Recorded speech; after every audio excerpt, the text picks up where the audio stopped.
এবার থেকে দেশের কেন্দ্রীয় বিদ্যালয়গুলিতে তৃতীয় ভাষা হিসেবে সংস্কৃত পড়ানো হবে। কেন্দ্রীয় সরকারের তরফ থেকে কেন্দ্রীয় বিদ্যালয়গুলি থেকে এর আগের নির্ধারিত তৃতীয় ভাষা জার্মান বাতিল করা হলো।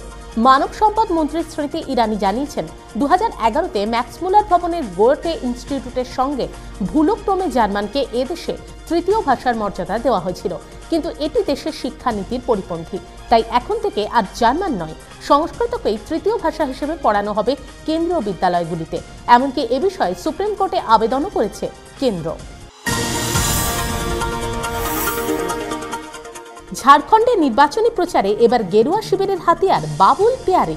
কেন্দ্রীয় নগরোন্নয়ন প্রতিমন্ত্রী তথা জনপ্রিয় গায়ক বাবুল সুপ্রিয়কে তাই ভোট ময়দানে নজর টানার দায়িত্ব সঁপল ভারতীয় জনতা পার্টি। কেননা ঝাড়খণ্ডের ভোটারদের একটা বড় অংশ বাঙালি, তাই পদ্মদলের মতে বাবুল পারবেন সেই ভোটারদের বিজেপি অনুরাগী করে তুলতে। সেজন্যই বোধহয় ঝাড়খণ্ডের রাঁচিতে পা রেখেই মন্ত্রীমশাই গাইলেন, কহো না প্যার হ্যায়। পাকিস্তানে আইএস জঙ্গিরা যে ঘাঁটি গেড়েছে তার প্রচুর প্রমাণ পাওয়া গেছে। এবার এমন চাঞ্চল্যকর দাবি করলেন প্রাক্তন পাক আভ্যন্তরীণ মন্ত্রী রেহমান মালিক। তার মতে, আইএস যেভাবে পাকিস্তানে প্রভাব বাড়াচ্ছে তাতে প্রধানমন্ত্রী নওয়াজ শরীফের উচিত তা বিশ্বের সামনে তুলে ধরা। উল্লেখ্য, চলতি নভেম্বরে পাকিস্তানের জঙ্গি গোষ্ঠী তেহরিক-ই-তালিবানের প্রধান মোল্লা ফজলুল্লাহ এক বিবৃতিতে ঘোষণা করেন, ইরাক ও সিরিয়ার প্রধান জঙ্গি সংগঠন ইসলামিক স্টেটকে তারা পূর্ণ সমর্থন করেন। আবারও ভয়ঙ্কর হিংসার সাক্ষী রইল নাইজেরিয়া। সে দেশের উত্তর পশ্চিমাংশের আদামাওয়া প্রদেশে এক শক্তিশালী বোমা বিস্ফোরণে মৃত্যু হল অন্তত 40 জনের, আহত আরও 55। সূত্রের খবর, ওই অঞ্চলের ব্যস্ততম রাস্তার পাশে রাখা একটি গাড়ি বোমা বিস্ফোরণে ঘটে ওই ধ্বংসলীলা।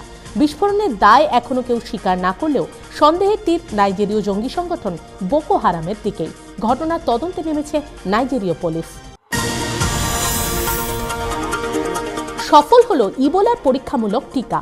সম্প্রতি ন্যাশনাল ইনস্টিটিউটস অফ হেলথ এবং National Institute of Allergy and Infectious ডিজিজের বিজ্ঞানীরা জানিয়েছেন, ইবোলার ওই টিকা মানব শরীরের পক্ষে নিরাপদ প্রমাণিত হয়েছে। 20 জন স্বাস্থ্যবান পূর্ণবয়স্ক মানুষের দেহে ওই টিকা দেওয়া হয়েছিল। তাতে দেখা গেছে ওই টিকা তারা সহ্য করে নিয়েছেন এবং শরীরে একটি নতুন ধরনের প্রতিরোধ শক্তি তৈরি হয়েছে। ফলে ইবোলা প্রতিরোধে চিকিৎসা বিজ্ঞান নয়া দিশা পেল বলেই মনে করছে বৈজ্ঞানিক মহল।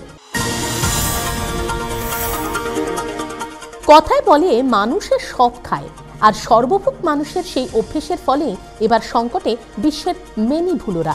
বিশেষত সুইজারল্যান্ডে যেভাবে বেড়াল কুকুর খাওয়ার ঝোঁক সুইসবাসীর মধ্যে বাড়ছে, তাতে চিন্তায় সে দেশের পশুপ্রেমী সংগঠনগুলি। সুইজারল্যান্ডের পশুপ্রেমী সংগঠনগুলি তাই ক্রমশ সংখ্যালঘু হয়ে পড়া কুকুর বেড়ালদের বাঁচাতে আন্দোলনে নেমেছেন। ওই সংগঠনগুলি আরও আতঙ্কিত সাম্প্রতিক একটি সুইস সমীক্ষার পরিসংখ্যানে।